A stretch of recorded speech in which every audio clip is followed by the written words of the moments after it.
Welcome, everyone, to episode number 126 of Talkin Kentucky. My name is Coleman Scott. His name is Caden Holmes. I'm here on a beautiful evening in Baton Rouge, Louisiana. Caden is in Bowling Green, Kentucky, and we have another Bowling Green native on the show tonight, a very special guest who really needs no introduction. He's the general manager of KSR. He's a co-host of the KSR pre-show. But most importantly, he is the host of the KSR postgame show with Billy and Matt. Yes. Billy Rutledge. Good start. Yeah. How you doing, Billy? Thanks for coming on. Yeah, it's great to be with you, Coleman, and shout out to you, Caden, being in Bowling Green right now. I know the place very well. I don't get back often enough, but I'm in here in Lexington ready to go. Glad to be with you tonight. Well, thanks very much. And you went to Western, so I think you're originally from Florida. Is that right? Am I correct in that assumption? Yeah. Originally from St. Petersburg, Florida, Tampa area. Talk about a culture shock moving in middle school from the beach to Oldham County, Kentucky. After going to South Oldham High School for a little bit, I went to Western from 13 to 17 and majored in broadcast journalism and backdoored my way into iHeartRadio, where I was able to kind of work my way up. So it's I hear they got a good journaling program here. Oh, Is that true? Oh yeah, one of the best. Absolutely. Can't say enough good things about it. I just knew I didn't want to be on TV. I had a face for radio, so I went radio operations as my route for broadcast journalism, and it ended up working out, guys. Well, Coleman and I did something a little different. Trumpet. Yeah, we were both trumpet majors, so not exactly broadcast journalism. But one thing that you probably don't know, Billy, we've met once before, and we can talk about that a little bit later. Is that I actually originally wanted to go into broadcast journalism. If I didn't go into trumpet or music, I wanted to do that. And I know well about Western's program over there. I know they have a good program. I was thinking about going there. So I'm kind of living vicariously through you now, Billy. And you've kind of already talked about this a little bit, but whenever we have a new guest on the show, Corey Price included, who's been on the show a few times, he started at birth. But we don't, you don't have to start there, but would like for you to share a little bit of your life story and sort of your path up to where you are now. Yeah, so I obviously had a love of sports at an early age, and that was something that I wanted to go into. And I think a big part of it was my dad is legally blind. And when I started doing play-by-play announcing in high school, it was an interesting way for us to connect. We both loved sports, and he coached many of my little league teams, but to be able to connect with him on that level was just really special to me. So I kind of threw myself into doing anything I can to start doing radio. So it was, the PA announcing at the boys' freshman games back in high school, and really just doing anything I can to, like, being a spotter in the booth for football games, just to be around the people and the decision makers. And ultimately I joined a station called Pegasus Sports Radio. It was internet broadcasting, and we did Oldham County sports. And I did that for, I think, 3 or 4 years and loved my time absolutely doing it. So I knew I had a love for sports broadcasting, guys. And I decided to go to Western Kentucky, who had the great program. And I didn't know I was going to do this, but joined a fraternity and met some friends that I'll have for the rest of my life. Got a little wild, maybe the origin story of Two Mimosa Billy. But at the same time, man, I couldn't do everything the fraternity asked of me because I was working Friday nights, right? I was working all the basketball games around the state. I was determined that I was going to make this my dream. So I graduated in 2017. In that time in college, I worked on the student station, Revolution 91.7. And so much so, I got the show. We had a sports talk show. It was 30 minutes long every, I believe, Monday or Wednesday night. And I got it extended to an hour. And then I actually made the WKU Red Zone an accredited class. So if anybody wanted to come hang out with us on whatever weeknight it was, you got 1 hour of credit if you were on the radio and learned what it was to run the student station Revolution 91.7. That's as many credits as we got for being in band. Yep. There you go. Yeah, and very similar. Actually, when I told it wasn't just once a week. When I told actually one of my high school teachers that I wanted to either major in journalism or music, they were like, "Oh, so you want to be poor?" So that was the first response that I got. So I feel like they're very similar in that regard. Maybe not much else, but in the monetary side of things, I think they are similar. Billy, what made WKU's program so great? Was it a specific teacher that had just incredible experience, or what? The culture? It was probably the facilities. I mean, they had state of the art radio station. They had, they had the Channel 12 News, I believe it was called, that had a lot of great equipment. I mean, I could go in on the teachers and how great they were, but I think the mass media center at Western Kentucky is just a hub for, journalists. And I also took the newspaper route. I mean, I was writing stories for the College Height Herald for many years. My first job was the WKU swimming beat, and that month they got suspended from campus for hazing freshmen. So that was my first cover story, was the swim team hazing in swimming. So I went on to cover the football team, cover the basketball team, again, just being involved in any way possible.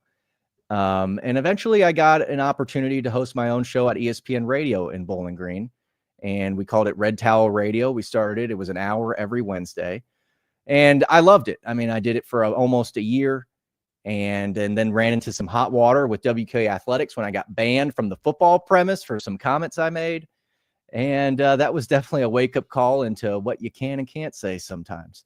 Hey, we're not on the radio, so you can say whatever you want. Yeah, it's just us. It's just us. Nobody's watching. Right. Yeah. But it did teach me some valuable lessons about, playing the game and not pissing off your bosses when they're affiliated with the university that you're talking about sometimes. So it was a valuable lesson for me.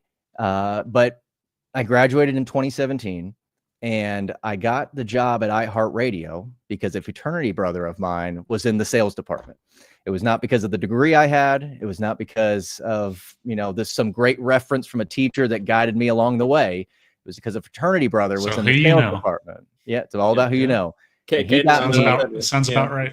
He got me a part-time job that only required a GED to even have, and I just did the dirty work, right? I mean, call me Mike Rowe.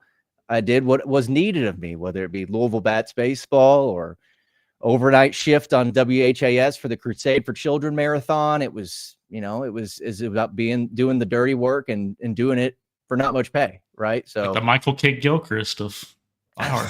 Well, I don't know if I've got that kind of athletic ability, honestly. You did the dirty work.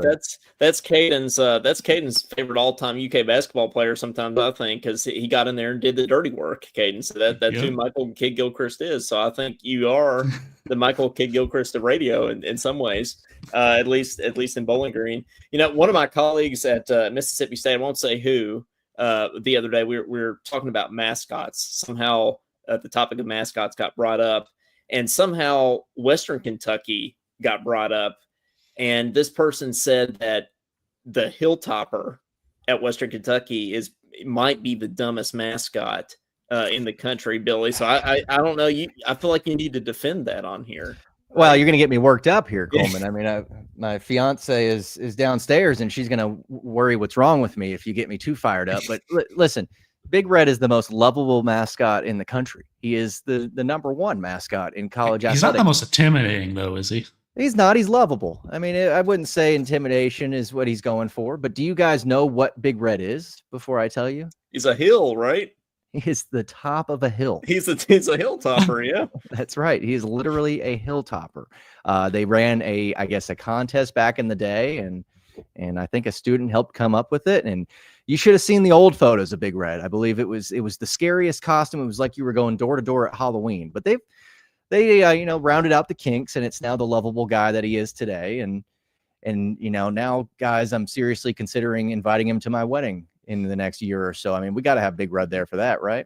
I think. Did you see that April Fool's joke where they're gonna change the court to like all red and like the hilltop and everything, and like everyone ended up loving it, and then they were just like, "This is just April Fool's." I can't get enough of Big Red. The football team did some football helmets where it was like, well, wasn't just the football team; it was all sports. They did like Coleman talks about that every episode. I love it. So you know what it's about. My favorite helmets of all time. Yeah, well, they had a couple, right? Like they had the red helmets with the eyes on the side, that looked like Big Red. That was nice, and then they also had the helmets that it had a Big Red sort of in a different formation on every helmet based on the quarterback or the lineman or whatever. Yeah, I mean, best helmets in college football.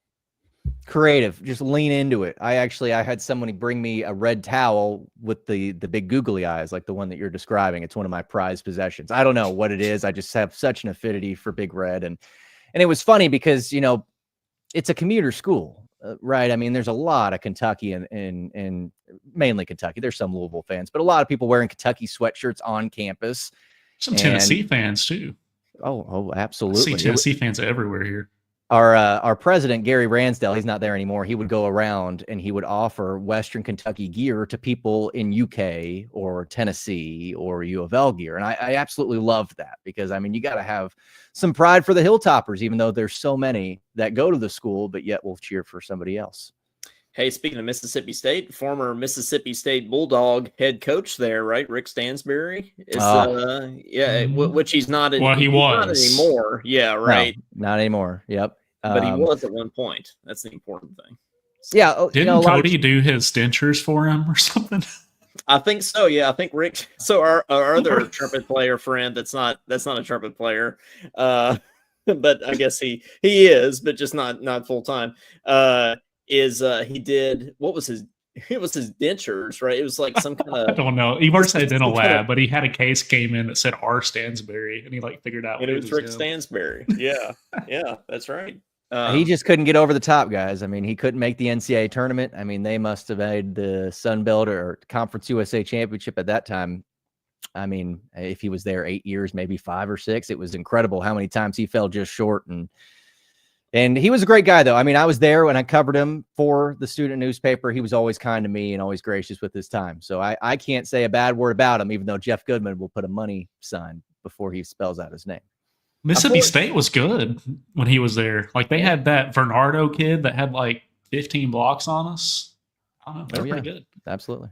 Yeah, when I think of Rick Stansbury, I think of DeMarcus Cousins put back in the SEC championship. I don't think of Mississippi State at all. I think of DeMarcus Cousins. I also think of the time DeMarcus Cousins did the whole "call me" thing at Mississippi State, which is also when Stansbury was there. So that was a that was that. But I feel like there's a lot of famous D1 coaches that have spent time at Western. I mean, Bobby Petrino, right, on the football side of things, was there. Yeah, Bobby Petrino was there my first year as a freshman. So I came in and he was a speaker at my a fraternity scholarship banquet, and he said his speech and he walked right out. He wasn't saying hi to a single person there, but he was there to get paid and leave. But it kind of resurrected his career a little bit when he was at a low time, if you remember. And Jeff Brom is doing great things. He started it at Western, winning back-to-back conference championships in the Conference USA.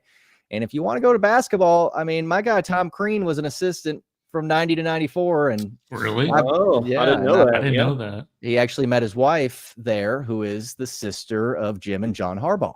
So Tom Crean is related to the Harbaughs, who have obviously a famous lineage at Western Kentucky, saving the football program, Jack doing all that he did. So yeah, Tom has joined me a couple times on the pre-show, and we dove into Thanksgiving dinners. I mean, what's a Thanksgiving dinner like with the Harbaughs, right? And I'm sure he's got some stories in the vault. There's no doubt.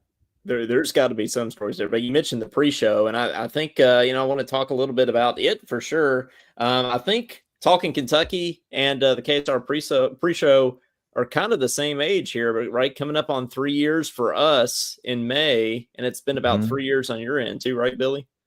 Yeah, that's right. And it's been a wild ride. I can't thank Matt Jones and everybody at iHeart enough for giving me that opportunity as somebody that was working their butt off to try to get that opportunity. It came when, they wanted to extend KSR, and Matt allowed me and Shannon to do it. And honestly, guys, I think it's grown so much. The chemistry between me and Shannon is just completely different. I went back and listened to one of our first shows the other day, and I don't know if you guys feel the same way as I do. I can't stand my own voice a lot of times, but I had to turn it off for other reason. It wasn't just because of my voice. It was because it wasn't where it needed to be yet. But we've created, I think, something really special, something I really enjoy doing every single day. And I definitely think it's a different vibe than KSR. It's a little bit more morning radio-y. We definitely dive into some weird topics. And then you deal with what's happened in Shannon the Dude's day. really, whether he's found a mice in the garage or he's got an afternoon show to host, which he'll tell us about. I've absolutely love becoming close with Shannon because, I looked up to him. He trained me on how to run KSR back when I first started. I even wanted to start a podcast with him back in the day, and he just said no. He's too busy, couldn't do it. And eventually we became a co-host on a morning radio show. So it's funny how you can back into things and things work out. But I definitely had to have some patience as I waited for that opportunity to come. And now I'm thankful I think we're coming up on like episode 900 soon for that. Man. So. Wow. That's I think you get good at it after doing 900 episodes, but you mentioned the first episode. I mean, Caden and I talk about that all the time. Our jump from episode 1 to episode 2 was pretty huge. You could tell we were pretty awkward. We were pre-recording it too at first, after like the first 5 episodes.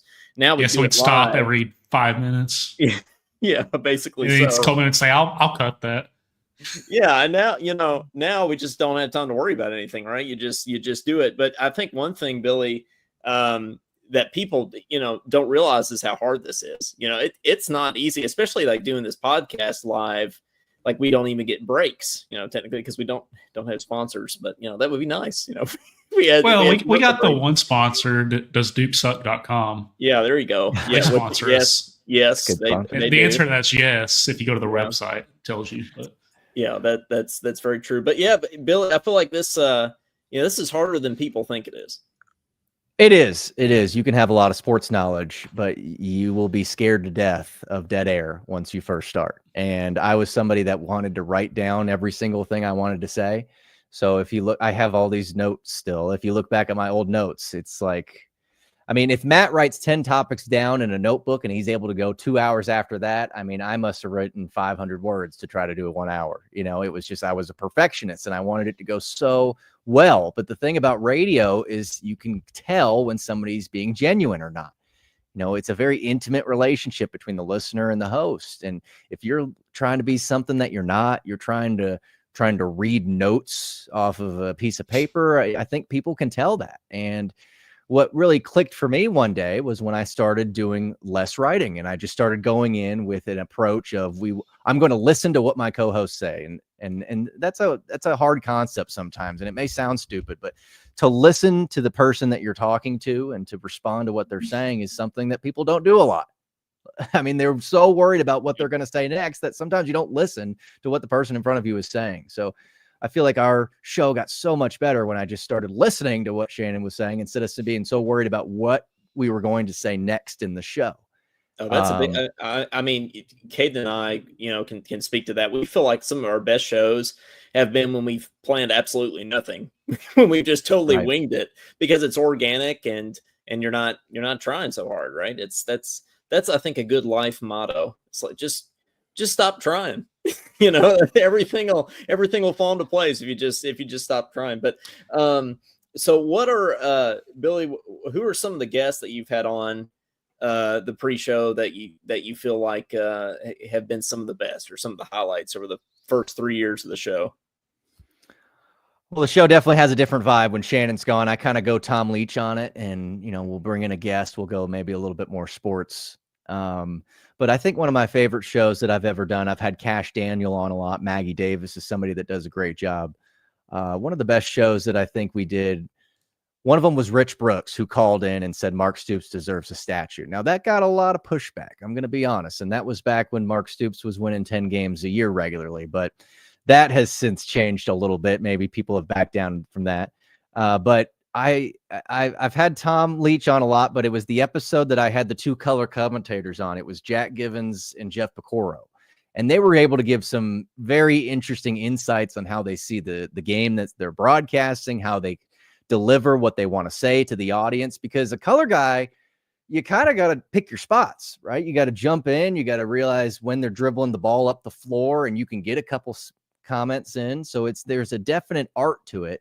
And to have both Goose and Pecoro on the same show, there were some really interesting insights. And then they just talked about like old basketball back in the day in Lexington, like the Dust Bowl, and when Jack Givens and James Lee were dominating. And guys, these guys are just trying to find food. I mean, it's not the NIL world, right? You can't put peanut butter on crackers back then. So, Jack's telling stories about maybe a Lexington buffet or a restaurant that would help him out every now and then. And hearing stories from the goose that was golden was those pinch me moments, I think, because I didn't grow up a Kentucky fan, but I've come to realize what's important to BBN and the figures that are most important. And when you meet somebody like Goose Givens, I think that's probably one of my favorite parts is the job that I don't realize enough, right? Is the people that you get to talk to and brush shoulders with. I mean, some people might kill to have an hour conversation with Jack Givens. So I'm extremely lucky to be able to do that. I'll be honest, the first time I met Dan Issel, didn't know who he was. That was definitely a setback for Billy R. Sports. Had to learn a little bit more history. But you know what? I feel like I've taken to the BBN pretty nicely, and hopefully they keep accepting me. Absolutely, and getting to talk with those figures is such a life-changing thing, and for us it has been too. Jack Givens is somebody that we've been trying to have on the show for some time, but I've gotten to meet Jack a couple times, and he's just a genuine guy. Who he is on the radio and on the broadcast is who he really is. I mean, he'll sit down and talk to you forever. So he's one of those guys. We've had a lot of KSR folk on the show over the years too. We've had you, of course, tonight, Billy. We've had Drew Franklin. We've had on Freddie Maggard, Maggie Davis, Mario Maitland came on. Mario is a superstar. I mean, you could do the whole rest of the show on him. He's been great. Can I tell you a quick story about Jack Givens? Because this morning I hosted the Leach Report. I think Tom had some Keeneland action, so I hosted the show before mine. And Jack Givens was on the rundown, so he was going to be one of our guests. And he picked up the phone and he did the show, but he told me during it that he was on a cruise ship in France. He had forgotten to tell Tom that he was on vacation, but yet, Coleman, he still picked up the phone and did the interview with me this morning while on a cruise ship in France. I mean, this guy is the best, and he'd be willing to do stuff like that even on vacation. So now he's been great. And those post-game chats with the Kentucky players is the most genuine thing on the broadcast, I think. He's like a proud uncle or a proud dad, and he's saying, "What do you know, man? What do you think about what you just did out there?" And these guys love him. They relate to him. They've looked up what he's done, and I think they appreciate, what he has brought to the university. So those are my favorite moments running those UK broadcasts. I always commend Tom for interviewing coaches during losses, and then Jack's interviews with players is something that I always look forward to. Well, the Big Blue Sports Network, that show and the sort of the post-game show before, of course, the KSR post-game show with Matt and Billy, those are always entertaining. But I think this year in particular, having Jack there, and hearing, like you said, Billy, the player interviews, I mean, it's just brought it to another level. It's something that I went from enjoying listening to not wanting to miss, actually. So those are great. Yeah, and I think a lot of the Kentucky guys being on the roster the last couple of years has added to that. When you get a Kentucky guy, not that the audience knows who's coming out, but you see some big crowds wait at Rupp Arena for those post-game news conference. Guys, there's not another program doing that. You realize that? Like the post-game press conference in front of a crowd at the center of Rupp Arena. There's not another fan. They get ice like cream that. and everything. Free ice cream. Mark Pope's giving out ice cream. He's paying for people's gas to go to NCAA tournament games. I mean, some of the marketing stuff he did, I think, was genius. And whoever gave him the note card before he went up to that Rupp Revival to say the SEC tournament matters, I think needed a raise. I mean, he just hit all the right notes that night, didn't he? Well, that's something we haven't talked about, Caden, is that he actually paid people's gas to come up to Milwaukee for the first and second rounds of the NCAA tournament. Like, that actually happened. I mean, I'm not surprised, but I think that was awesome. But didn't the kid buy a plane ticket to even go to Lexington? So I was thinking, I think you spent a lot more on that plane ticket than you would have on the gas. I could have sworn. I could have sworn. I might be making it. I could have sworn I read where he flew up and then he drove or something. But either way, it's cool. It's cool that they paid for his gas. Hey, this is really random, but we were talking about the mascots. You see, Mike said the tree at Stanford isn't very good either. Have you all seen this tree? Oh yeah, the Stanford tree. That's the real worst mascot in college This football. is. Right there. I'm gonna share this. This is actually bad. And I got to feel bad for the people in these costumes. I mean, Oh yeah. I mean, like, sweating your first ass of off all, the entire time. Look at this guy. yeah, it's got to Is that be a super Christmas tree? sweaty. I think it can be if you want it to be. It's I've never seen a Christmas tree look at me like that before. But I do think that It's not looking at you like that skunk did that one time, though. That's right. That's right. Billy's like, what are they talking Feels about? like, where are That you? sounds like a story. Yeah, it does. The skunk was doing a handstand too, by the way. Yeah, But they it's not tend what to you do that. think. Yeah. Yeah. Well, but yeah, no, I mean, Sorry. to be in that costume, yeah, as Billy said, sweating your ass off, and also just the humiliation of having to wear. I mean, and there's some cool mascots out there. I feel like the LSU Tiger, that'd be a good one. Everybody wants to be Mike, right? Nobody wants to be the Stanford Tree. Everybody You might wants as well to be put some Big Christmas Red. lights on and a star on top. That's great. Yeah. Embrace it. Now, how you feel about live mascots? Because the War Eagle Auburn, that thing flies down from the top of the stadium. It's pretty badass. But then I see like you said Mike the Tiger, the real live version one. They'll wheel him out into LSU Stadium. I'm like, what are we doing? Like that Tiger. Dude, I doesn't feel need to be bad for there. him. Yeah. Well, see, I know being an LSU alum, I know Mike well. They don't bring Mike into the stadium anymore, thankfully, because that's just for a while. yes. So he lives a good life. He's got a huge habitat and everything, so he lives a good life. Yeah, the live mascot thing. I think at one, cool Mississippi State story. The original Mississippi State Bulldog is apparently buried under the 50-yard line at Davis Wade Stadium. Which is kind of the ghost of the Bulldog. Yeah. Let me ask you guys a question, a little fair or foul if we're doing a KSR pre-show segment. Uga, the Bulldog at Georgia, is normally on the sidelines. And when Kentucky went to play Georgia, all the cheerleaders crowded around to take a picture with Uga, the mascot. I threw a fit on the air. You can't be an opposing team and come in and take pictures with the opposing mascot, but it's also cheerleaders with the dog. Would you guys say fair or foul to taking a picture with the opposing mascot? See, I think it's fair. Like I think it's part of the experience of going on the road trip. I went on the road trip football win to Ole Miss this year, and Ole Miss fans were very nice. They weren't as nice after we beat them, but I think beforehand, sort of getting to talk with them and everything. There was no live mascot to take a picture with, but I feel like it's fair. You go on the road, you want to have that experience, have those memories. Now, I think the only time that it's not okay is if it's like Tennessee, which if I remember, Drew Franklin took a picture with the Tennessee with Smokey one time, and we captioned it on Instagram. Felt cute, might delete later. I think he might delete later. So I don't think it's fair for like Tennessee or something like that. But I think a harmless Georgia Bulldog. I think it's fine. What about you, Kate? I'm gonna say fair, but I think you got to win that game first, and then you can take all the pictures you want. Like it kind of looks bad if you get your butt kicked and you're like, oh, I want to go take a picture with the mascot now. We probably got our butt kicked at Georgia. It's all about winning. Yeah, it doesn't look good if you lose, you end up getting your court St. spanked Peter's with peacock, a belt and then after they lose the game, it's like, oh, that photo doesn't last very long. So, did they even have a mascot? I don't think they. I don't think so. I don't think there was a live peacock.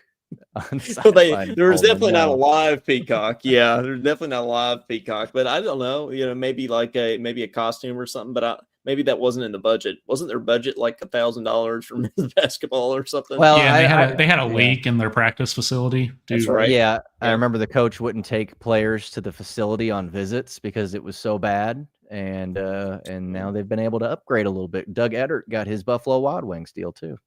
Yeah. Oh, that's right. Yeah. And then the next big loss, right, to Oakland. He was we just celebrated tax day. He got the tax slayer or whatever TurboTax deal, NIL deal. So because he was like an accountant or something like that.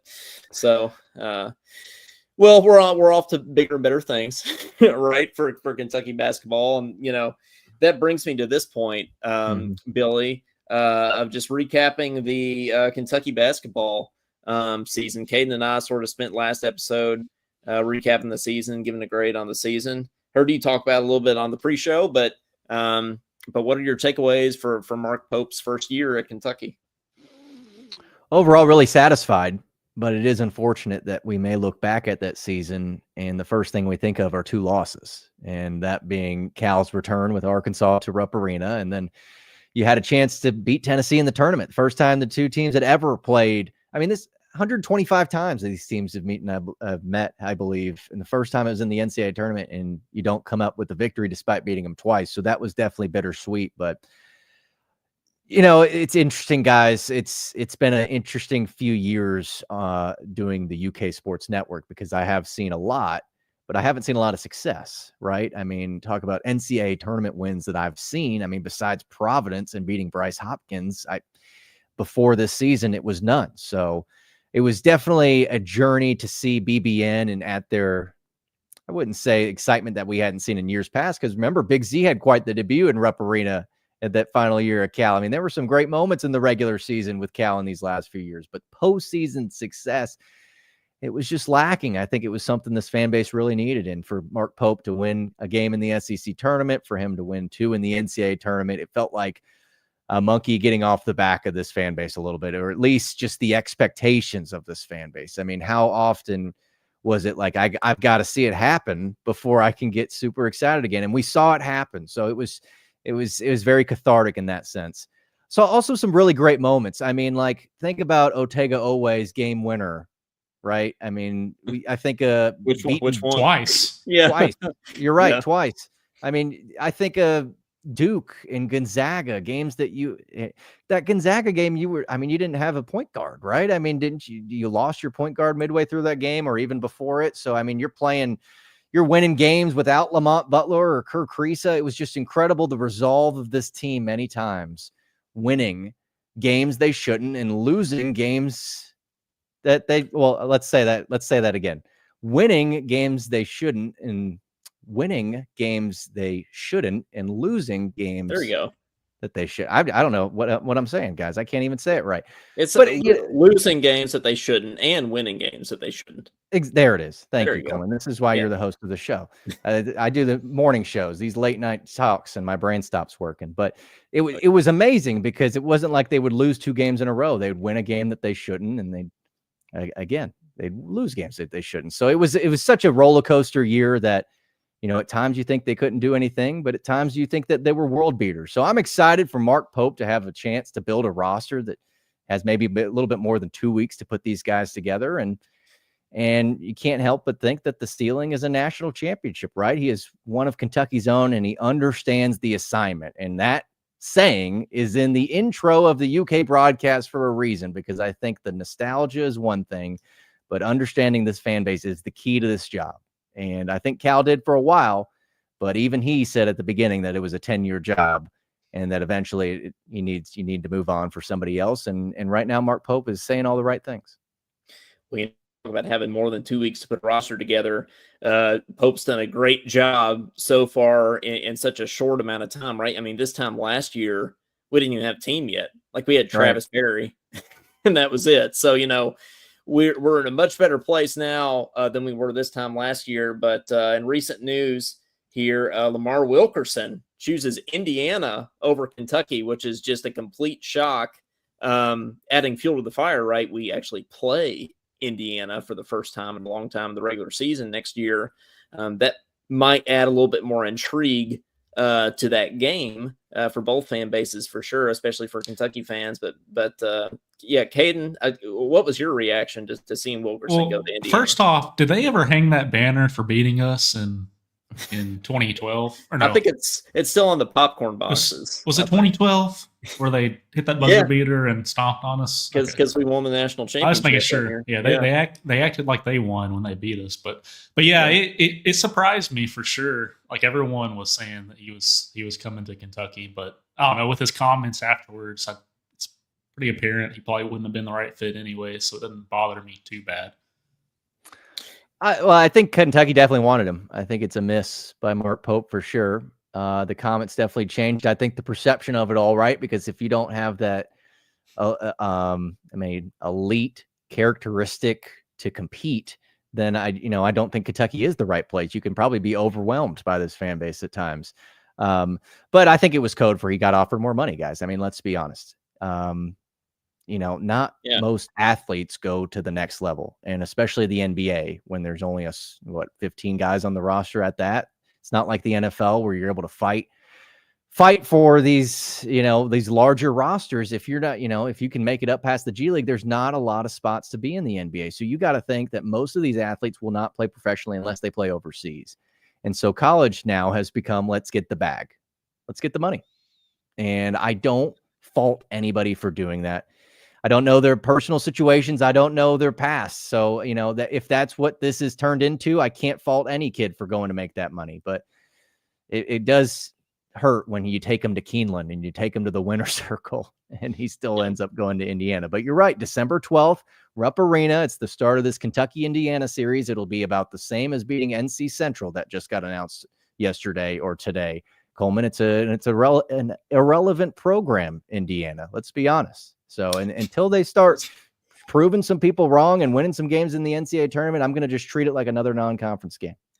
That's why part of me is glad he chose Indiana, because it kind of like gives some meaning to the game, right? Like, because I feel like Indiana is just so dead as a program. Yeah. I know it's Kentucky, Indiana, but it's not a marquee game like Kentucky Duke was this year. Like, it wasn't going to be that kind of game, but now we kind of have a little something to cheer for, look forward to with that. Somebody called into KSR, I think it was either today or yesterday, thought it was funny, and said Wilkerson needs to find the chair Bobby Knight threw and go sit in it on the bench at Indiana, which I thought was a good line. But yeah, I mean, if you're not, I don't get it. Caden and I were talking about this a little bit last show, Billy. I don't get why you wouldn't want to come play for Kentucky, even if you're only playing, 20 to 25 minutes a game. You're still playing for Kentucky. Like, and you're still going to go compete for championships. Like, why would you not want to come compete and play and still make really good NIL money, I might add, at Kentucky? Well, I think they probably have a little bit of an ego, maybe like yours truly. You're a ball-dominant guard that doesn't want to play 25 minutes. And now that may be an unfair characterization of guard play in Mark Pope's system, but in the front court, I think it's a definite maybe coaches recruiting against Kentucky. You're not going to play a guy 35, 40 minutes in Mark Pope's system as a big. So I think there's some negative recruiting there, I'm sure. But I agree with you, Coleman, to a degree. Now, Kentucky isn't for everyone. Here's another John Calipari saying, I feel like I'm a broken record. Maybe that's because I just spent so much time listening to him. But Kentucky's not for everybody. It's not. I mean, there is a spotlight on this program like no other.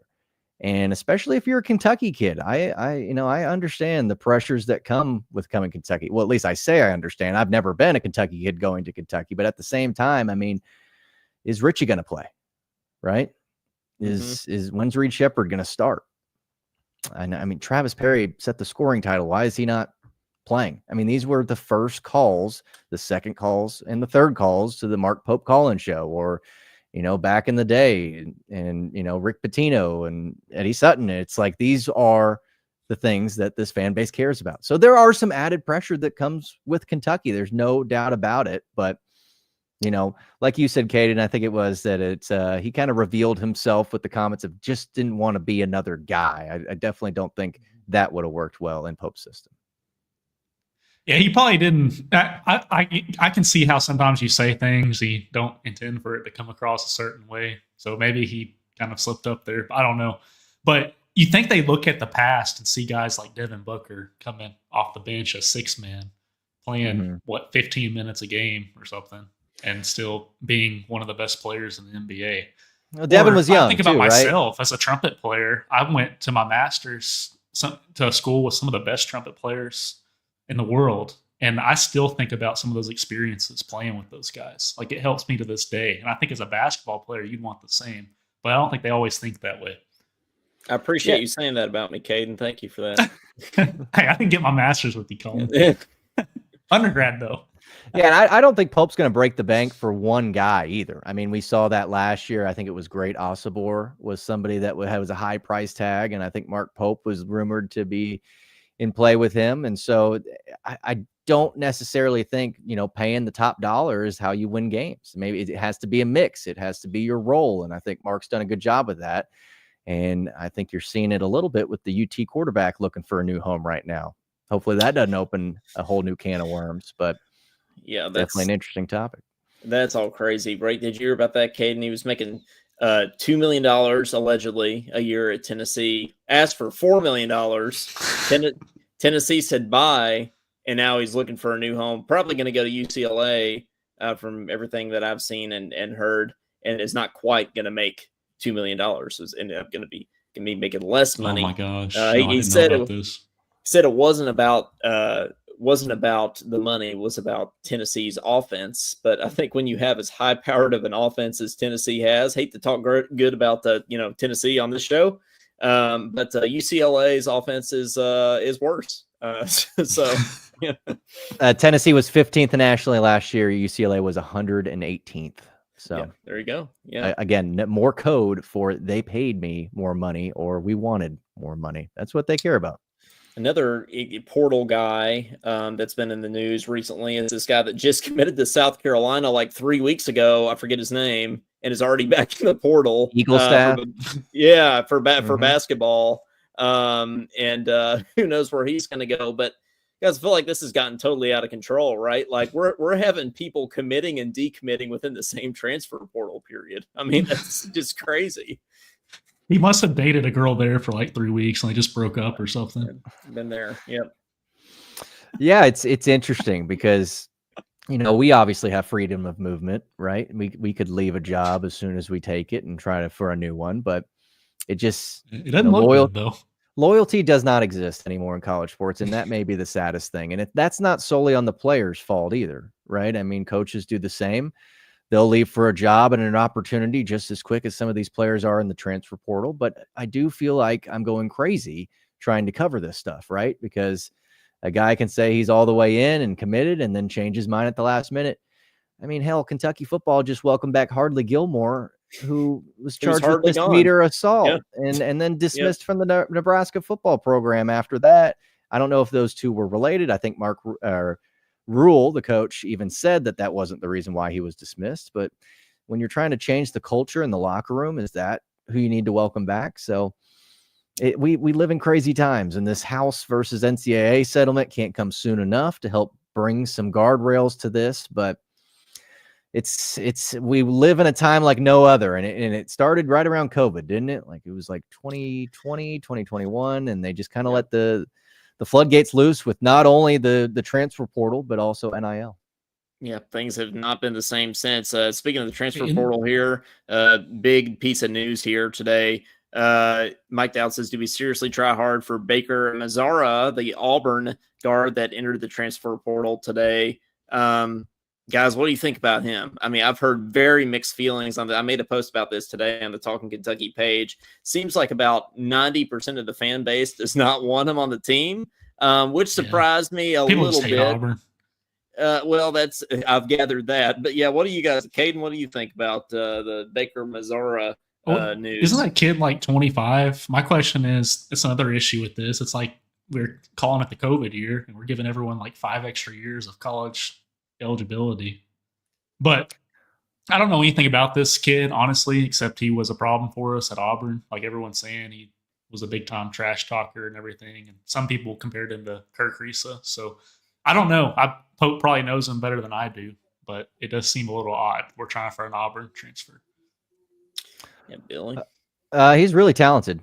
And look, I hated him at Auburn as much as any Kentucky fan. His antics were the worst, but he didn't play for the Auburn Tigers anymore. So, I mean, would I want that at Kentucky? I mean, probably not. He probably doesn't fit into maybe the clear defined roles that Mark Pope would like in his system. Probably comes with a high price tag and comes with a lot of drama. So I think is the belt also in the transfer portal? Do we know? It's the Is who? Auburn is the belt, the The Auburn belt we belt. got spanked with Yeah. on our own court. Oh yeah, okay. Now I remember that. Yeah, they did that at Rupp Arena, didn't they? When they spanked that belt. Yeah. He was probably one of them. He probably started it. Look, what a year for Bruce Pearl, man. He's, I hate to say it. I mean, he's killing it right now. And they were right there. It was an interesting story with Johnny Broom being a Morehead State guy. I was kind of rooting for him in a way, but I think that's one you stay away from. Now there's some other names that'll come and guys that entered the portal today. I mean, it's weird. You don't want to go out and spend all your money because you could have talent like this come out later. So I would stay away. But Coleman, you're about amassing talent, aren't you? Are you going to bring this guy in? It's tough, right? Because I feel like he is obviously a great player, and after missing on Wilkerson, we need to fill that role. He's a great shooter. He kind of fits that mold, but man, we also, in the words of Mark Stoops, we need guys that fit the culture. We need guys that fit the team, right? And does he scream Mark Pope to you? I don't know if he does. He doesn't have the same kind of attitude as a Lamont Butler, right? Well, Kirk Risa worked, right? I mean, maybe there were some troubles behind the scenes, but I mean, well, that's the other thing. Yeah, I've heard a lot about that. Not specifics or anything, but apparently Kerr wasn't a good culture fit in some ways. So, do we want another guy like that? I don't know. I loved Kerr though. I have to say, as a fan, I love the trash talk from the bench. Hey, speaking of Bruce Pearl, this is what he did this year. Smashed. Yes, he did. That's our favorite Bruce Pearl soundbite there. Yeah, that's what he did. There's another good one here. He's like, joke. And he's on his radio post-game show after the game. There's the other good one that says we're not as good as Kentucky. Oh yeah, that's the great one. That's the best one. But hey, there's on the football side of things, we haven't gotten into much football yet this off season. But Mike Dowd says we have a 7-year quarterback on our football team. Yeah, I know he's a transfer from the Incarnate Word. But I'm forgetting. Is it Calzada? Zach Calzada? Zach Calzada. That's right. Isn't he 25 years old or something crazy? He's an older fella. Yeah. He, I believe he spent some time at Texas A&M and had maybe a game-winning drive in a big game. And that's kind of what you point to if you want to get really excited about Calzada. But I'm not optimistic. These transfer guys have not worked recently for Stoops. Now, I think Steven Johnson did. I think Will Levis did. But it's been tough sledding as of late. If you look at Brock Vandergrift, Devin Leary, I mean, guys, we got to make sure that the backup is as good as the starter. As much as quarterbacks are getting injured when it comes to Kentucky seasons, hell, I think of Lynn Bowden having to step in and play quarterback. But Cutter Boley is somebody that I expect that will probably get some reps at some point this year. When's the last season that the backup did not? So that's going to be an important piece, but resetting the standard, I think a little bit is definitely going to be a big part of that for Mark Stoops and getting this fan base on board. It could be a much better team and they could lose more games this year. Yeah, and I think with Kentucky football, I'm at the point where I'm just going to have to see it to believe it, right? We can hear all this portal talk, and Caden's always been at that point, but I think I'm even at that point now. We hear, oh man, we're going to make it to the SEC championship this year. We're going 10-2 this year or whatever, but we're beating Georgia this year. We're beating Georgia, and then it doesn't happen, right? So I feel like we've got to see it to believe it at this point. Well, now, fellas, I mean, we were a missed interception call away from that Georgia game being mighty close, and maybe if Mark Stoops would have went for it on 4th down, possibly. People tell me I don't know ball for even bringing that up, but I mean, I thought it was a fair question at the time, and the season field to unravel after that, but.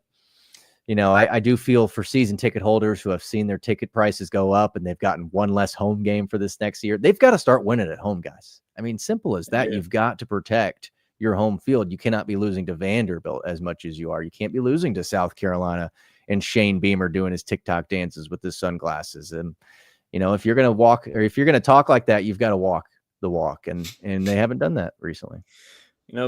Billy, when I met you, it was at that KSR remote at Kentucky branded back in the fall, the day before the Vanderbilt game of what was otherwise a great weekend.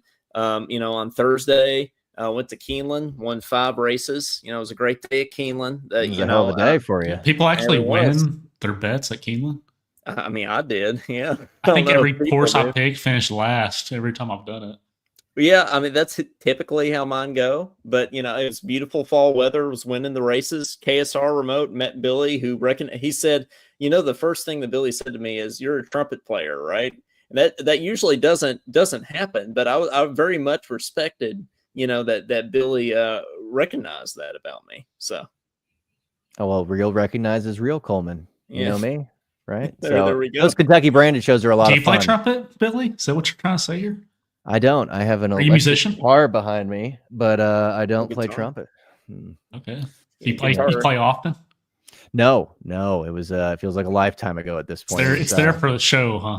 Yeah, that's right. No, I've still got the speaker and the electric guitar. I think I've got an acoustic here somewhere as well. But that was old Billy living in Florida, wearing a fedora, calling himself Billy Blues, playing guitar. Billy Blues. Parking lot. Billy Blues. That's a good. I like it. Good band name. Well, but everything was great up until then. Yeah, and those Kentucky branded remotes are always great. That was actually the first one that I'd been to in person. But then I go to the Vanderbilt game. If we had just beaten Vanderbilt, it would have been the absolute perfect weekend. But we didn't, so it definitely put a damper on things, Billy. Yeah, Diego Pavia, the year of Diego Pavia. Now, remind me, was this after they had beaten Alabama and thrown the field goal? Yeah, they just beaten them the previous week. Yeah, right. So it was the whole talk I remember now on KSR was, look, I mean, they're emotionally spent, right? I mean, they're going to come in. It's going to be a win versus Vandy, and again, Kentucky does not protect home field. So it starts there. I mean, you've got to start winning those games, and you've got to take care of business in the non-conference as well, because you just can't afford to drop any games. And unfortunately, that's why I think we'll see the end of the Louisville series, because wins are too important. Yeah. Well, and there was one guy in that building that picked against Kentucky on that Friday remote. And that was Shannon, the dude. Yeah, he picked Shannon's little homer at heart. He's got some fond memories. I believe going with his grandpa to the SEC tournament and Vandy games back in the day, and so he always likes to let us know about it. But he's definitely been through his own suffering as a Vandy fan for many years. So I think he deserves a win every now and then. I think so. Yeah, a couple of big weeks for Shannon there with Alabama and Kentucky wins back to back there. So year of Diego Pavia, but maybe we'll finally beat Vanderbilt this year. That would be great. And all sports, not just football, but also I feel like Vandy's been beating us lately and like everything. I feel like that's got to change, right? Even basketball this year we lost to them. So well, what really did it for me was when they announced the football collective right after or right at halftime of the Vandy game, and they end up losing, or maybe it was the next day. And I think, the pony up comments would come shortly after. And I think that was the genesis of a lot of people's thoughts on the Kentucky football program now, but that can all change if they win, right? I mean, winning cures all. Yeah. And you deal with Cal's antics when they're winning championships and taking you to Final Fours. It's when he's talking down to the fan base when they haven't won an NCAA tournament game in years that seems to hit a little different. Well, guys, to start to wrap things up here, Billy, obviously I wanted you to be on the show for all the KSR stuff and just the fact that, we're Billy fans and we're KSR pre-show fans here on Talkin Kentucky for sure. But, the real reason I Billy Blues fans too. Oh, Billy Blues. Right. Yeah. That's an exclusive, guys. You got that. We want a recording to. Oh, yeah. It wouldn't be pretty. I've got Smoke on the Water down and maybe like a couple other chords, but that's about it. Oh, he can do it. Yeah, we'll give you a couple weeks. You can send us a recording here in a couple weeks. We'll give you a deadline, but you can take some time, and we won't judge you too hard. But the real reason we wanted you to be on the show, Billy, is I've always felt like that you come across as a ladies' man. And Caden and I, we're not as much, at least it seems like we're not that really great ladies man lately. So we wanted to ask your advice, Billy. I mean, you're engaged now, and you come across with the Billy confidence, right? So wanted to ask you on any tips for the women. Use that guitar. Yeah, there you go. Well, yeah, the guitar, just break it out. Dog or puppy at the park is another good icebreaker if you want to borrow a dog from somebody you know. But you said it in the question. The Billy confidence. It's a rational confidence. You've got to go up there and talk like you know what you're talking about. Not a timid, hi, I'd like to take you out, or I'd like to know more about you. You've got to make it maybe a little bit mysterious where they want to learn more about you. And that's exactly what I'll do to Jennifer Lawrence when we finally meet and I'm able to get her phone number. So I think you're overthinking it a little too much. I mean, they're human beings just like you and Caden. And if they're if they're available on the market and are receptive to, dating somebody. There's the key. That's there's the key word. Yeah. Well, there's only so much control wrong. there. That's right. Maybe you change the hairstyle up and grow and get some bangs. Maybe change the way you dress a little bit. Whatever makes you confident, because that is going to be what she sees. And I'm telling you, just play a little hard to get, guys. It's going to be hard to do at first, but you play a little hard to get, and I promise you it will work wonders for you. But you want to be engaged. You want to seem interested. You don't want to be like the distant. Getting engaged is the problem. Yeah, I do want to get engaged, but yeah. No, be engaged, guys. Be engaged. Actually, it goes back to what we were talking about. Listen to what she says. Listen to what they're saying and then actually respond to it and not just be a jerk looking to get to the next base. So just be genuine about it and have that confidence, because if you don't have the confidence, they're looking for somebody to protect them. And a lot of times they'll look the other way.